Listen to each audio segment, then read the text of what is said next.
Hello അസ്സാം വലൈക്കും. അപ്പോൾ ഇന്നത്തെയും പോലെ ഇന്ന് ഞാൻ ക്ലാസ്സിൽ പോകുമ്പോൾ സ്ഥിരം സ്പോട്ടിൽ തന്നെ ബ്ലോക്ക് തന്നെ ആയിരുന്നു കേട്ടോ. അത് കഴിഞ്ഞ് നമ്മൾ ക്ലാസ്സിലെത്തി കുറച്ച് പരിപാടികളൊക്കെ ഉണ്ടായിരുന്നു. അങ്ങനെ നമ്മുടെ ക്ലാസ്സിലത്തെ പരിപാടികളൊക്കെ കഴിഞ്ഞു. അങ്ങനെ നമ്മൾ നേരെ വിട്ടത് നമ്മൾ സോനയിലോട്ടാണ് കേട്ടോ. നമ്മുടെ ചാവക്കാട് സോന ബേക്കറിലോട്ടാണ് പോയിട്ടുള്ളത്. എന്താണെന്ന് വെച്ചാൽ ഒരു അടിപൊളി അവിൽ മിൽക്ക് കുടിക്കാമെന്ന് വിചാരിച്ചു. എന്നും ഈ ചായ തന്നെയല്ലേ കുടിക്കണത്, പിന്നെ എന്തായാലും ഒരു ചേഞ്ച് ആവട്ടെ എന്ന് വിചാരിച്ചു നമ്മൾ സോനയിലോട്ടാണ് വിട്ടത്. നേരെ സോനയിലാണെങ്കിലോ ഇന്നും നല്ല തിരക്കാണ് കേട്ടോ. എപ്പോൾ വന്നാലും തിരക്കാണ്. അതുകൊണ്ട് തന്നെ ഞങ്ങൾ തീരെ വരാറില്ല കേട്ടോ. കാരണം എപ്പോഴൊന്നും പറഞ്ഞാൽ ഇപ്പോഴൊന്നും കിട്ടില്ല. നല്ല തിരക്കുള്ളൊരു ബേക്കറിയും കൂടിയാണ്. അങ്ങനെ ഞങ്ങൾ 4 പേരുണ്ടായിരുന്നു. 4 പേർക്കും നല്ല അവിൽ മിൽക്ക് പറഞ്ഞിട്ടുണ്ടായിരുന്നു. അടിപൊളിയായിട്ട് കൊടുത്ത അവിൽ മിൽക്ക് എടുത്ത് പറയേണ്ട ഒരു ഐറ്റം തന്നെയാണ്. സൂപ്പർ ടേസ്റ്റ് ആയിരുന്നു. ക്വാണ്ടിറ്റി ആയാലും അടിപൊളി തന്നെയാണ് കേട്ടോ.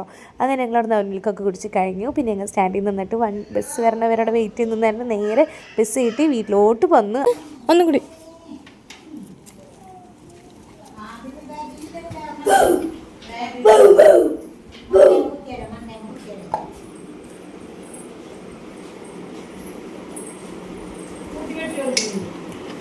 മുടി വളർത്താൻ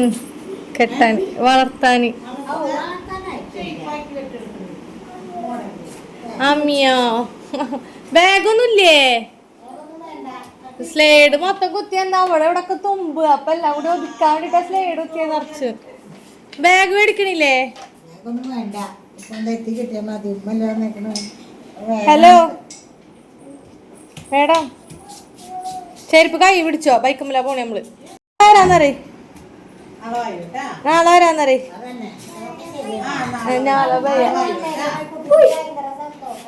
ആർക്ക്? അവനോട് കമ്മി എന്തെന്നാ ചോദിക്കുന്നു.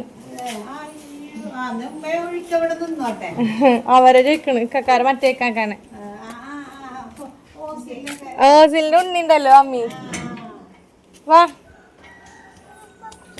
ഞാൻ എങ്ങനെ മുടി കെട്ടി പറഞ്ഞതാണ്ടിയേ? ആ കുറ്റിയിടണ്ട, നമുക്ക് വീട്ടിൽ പോവാ. എങ്ങനെയുണ്ട് എന്നിട്ട് എന്തൊക്കെ പഠിച്ചെന്ന്? കുറ്റിടണ്ട, ഇവിടെ കുറ്റിടാം. ഓക്കെ, കുറ്റിട്ട് വാ. ചെരുപ്പിട്ടിട്ടില്ല. എല്ലാ ഇന്നെന്തൊക്കെ പഠിച്ച്? അതിനെ മോളെ തൊപ്പിയോ? തൊപ്പി കൈയുണ്ടോ? കൈ പിടിച്ചാ ഡാടാ ID കാർഡ് പോവും. പൊക്കോട്ടെ. തീരെ പറഞ്ഞ അനുസരണയില്ല. എന്ത് പറഞ്ഞാലും തർക്കത്ര. എൻ്റെ ഷൂ ആണ് എൻ്റെ എല്ലാം പോവല്ല. നമുക്ക് പോവാട്ടെ.